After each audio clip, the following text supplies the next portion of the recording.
Alors, il faut bien sûr qu'on revienne sur cette acquisition géante XL de Bouygues qui s'est offert pour plus de 7 milliards d'euros. Equans, filiale d'Engie, spécialisée dans les services multitechniques et ses 74 000 salariés. Bonjour Eric. Salut David. Eric Lewin, rédacteur en chef des publications Agora. Quand on regarde la réaction de la bourse, que ce soit hier, -6 sur le titre Bouygues, on va commencer par Bouygues, ou aujourd'hui du quasi sur place, on sent les investisseurs qui ne sont pas totalement convaincus. Qu'est-ce qui ne plaît pas? Quel reproche qui est fait? C'est quoi? C'est le choix de la cible? C'est le fait que ce soit une grosse acquisition pour Bouygues ou tout simplement parce que c'est payé cher? Écoutez, il y a plusieurs éléments. Alors on va d'abord parler de cette acquisition, 7,1 milliards d'euros, filiale de service de l'énergéticien français. C'est la plus grosse acquisition de l'histoire de Bouygues, un groupe qui a été créé il y a près de 70 ans.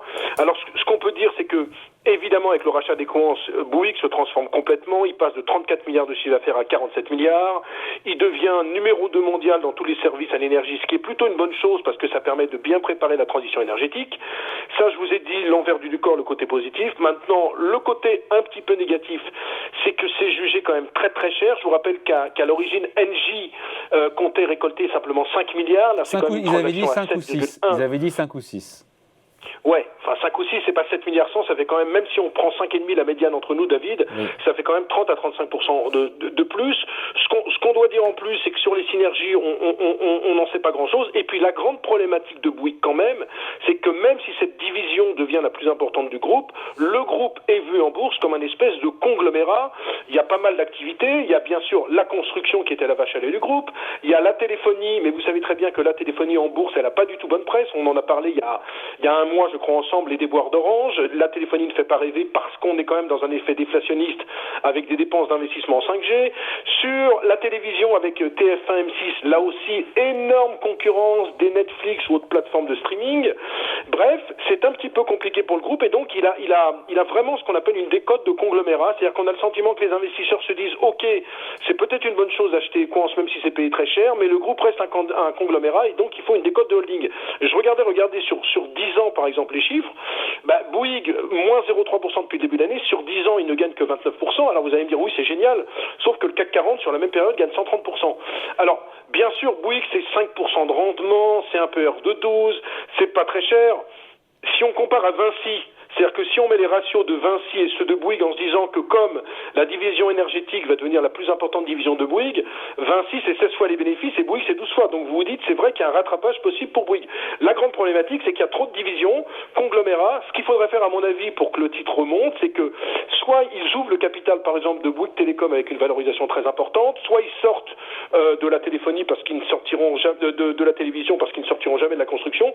Mais il y a cette vraie problématique, c'est-à-dire l'affaire des Equans est une très bonne nouvelle parce que ça permet au groupe d'être dans une nouvelle division, mais attention aussi, Equans, c'est simplement 3% de rentabilité, quand par exemple Vinci Énergie ou encore SPI, c'est entre 5 et 6%. Donc ça veut dire qu'on n'est même pas à la rentabilité. Donc il y aura beaucoup d'efforts à faire pour Bouygues et c'est pour ça que la réaction des marchés a été mauvaise, c'est pour ça que le titre perd 6% en l'espace de 2 jours. On se dit c'est bien pour le business model du groupe, mais attention, c'est cher payé, il y a des synergies et puis il y a ce problème de conglomérat.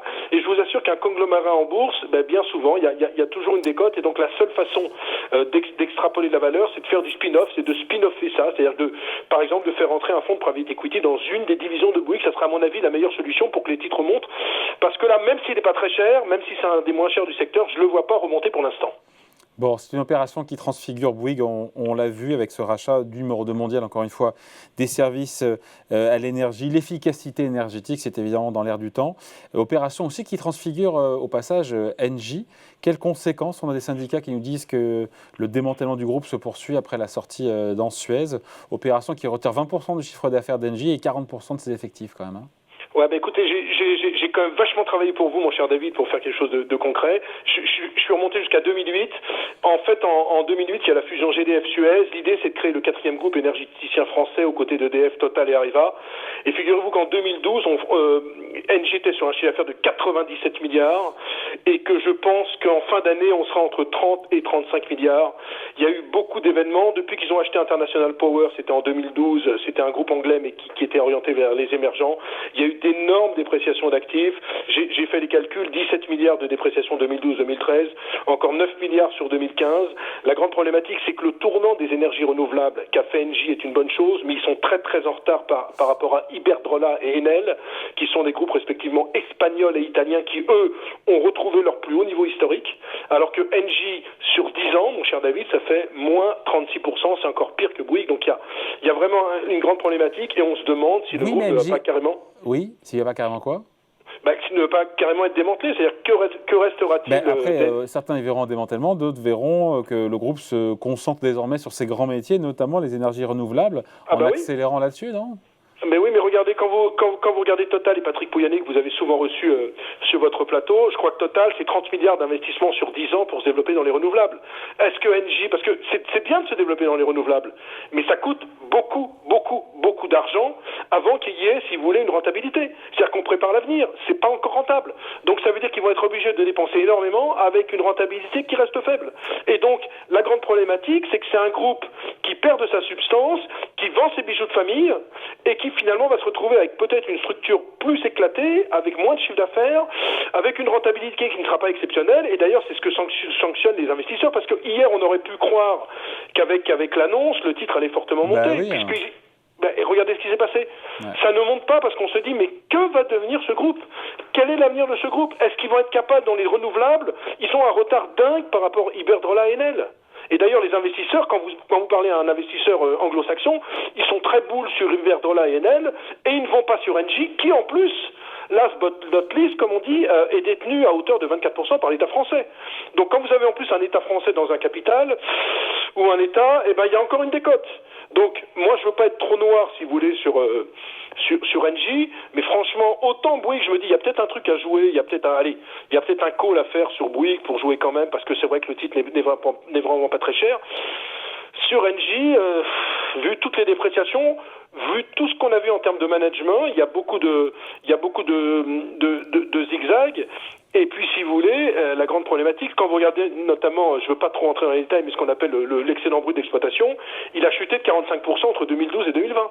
Donc en fait, pour Engie, même si là encore c'est pas cher, 5% de rendement, PER de 10 à 11, les investisseurs se disent, on a un groupe qui est en déclin, avec en plus un investissement dans les renouvelables auquel tout le monde croit, mais qui prendra du temps, à quand la rentabilité, combien ils vont dépenser.